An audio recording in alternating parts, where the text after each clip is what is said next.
మహిళలకు ప్రతి ఒక్క మహిళ సాధకారత ఉండాలి, ప్రతి ఒక్క ఇంటి నుంచి మహిళా ఎంటర్‌ప్రెన్యూర్ ని తయారు చేయాలనేది ముఖ్యమంత్రి గారి లక్ష్యంతో గతంలో కూడా మనం పనిచేసాం. అన్న నందమూరి తారక రామారావు గారి స్ఫూర్తితో.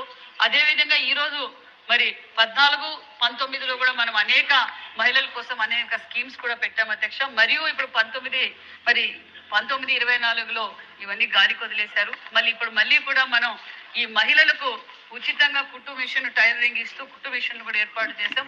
మరి సోదరులు అన్నట్లుగా మరి కొన్ని చోట్లయితే ఈ సమస్యలు ఉంది అధ్యక్ష. కానీ ప్రోగ్రామ్ అయితే చాలా బాగా జరిగింది. మహిళల్లో కూడా బాగా సాటిస్ఫాక్షన్ వచ్చింది.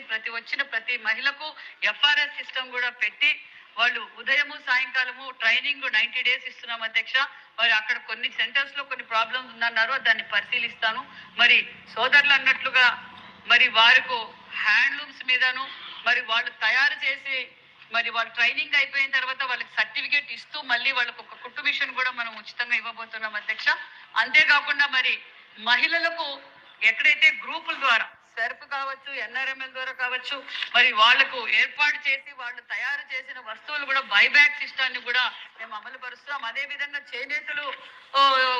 చేనేతల వస్త్రాలను కూడా మరి వాళ్ళ దగ్గర తయారు చేయించి వాళ్ళకు ఉపాధి చూపించాలనే ఆలోచనలో కూడా ఉన్నాం అధ్యక్ష. కొన్ని గార్మెంట్స్ తో కూడా వీళ్ళు ట్రైనింగ్ అయిపోయిన తర్వాత వాళ్ళకు ఉపాధి కోసం కొన్ని గార్మెంట్స్ తో కూడా లోకల్ ఏదైతే గార్మెంట్స్ ఉన్నారో వాళ్ళతో కూడా చర్చిస్తున్నాం అధ్యక్ష. వాళ్ళకు ఉపాధి చూపించడానికి ముఖ్యమంత్రి గారు ఏదైతే మహిళల సాధికారత కోసం కష్టపడుతున్నారో మరి దాన్ని నిజం చేసి ఒక పక్క స్త్రీశక్తి ప్రోగ్రాం వల్ల కూడా మహిళలకు ఈ మహిళా సాధికారతకు స్త్రీశక్తి ప్రోగ్రాం కూడా చాలా బాగా జరిగింది. మహిళల్లో చాలా ఆనందంగా ఉన్నారు.